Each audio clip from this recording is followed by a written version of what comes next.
The rolling essence of roll off. Hello, wonderful learners. Today, we're diving into the world of English idioms and phrases to uncover the meaning of roll off.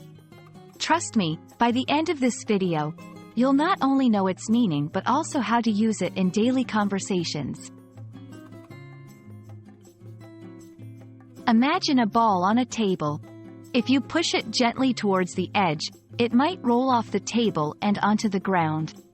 Here, roll off simply means to move or fall from one surface to another.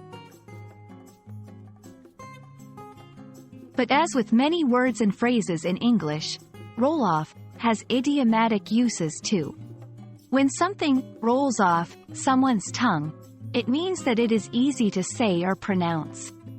For example, Spanish words just roll off Maria's tongue. She's so fluent. Another usage could be in terms of forgetting or ignoring something, like, "Don't worry about that mistake. Just let it roll off your back." For those tech-savvy folks, you might encounter roll-off in the world of audio. A roll-off can refer to a gradual decrease in the frequency response of an audio signal. For example, the speaker has a roll-off at 20 Hz, meaning it won't produce frequencies below that as loudly.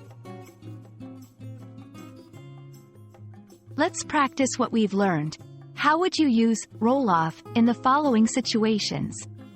1. Talking about a language you've learned quickly. 2. Advising a friend to forget a minor insult. Got your answers? Here are possible responses.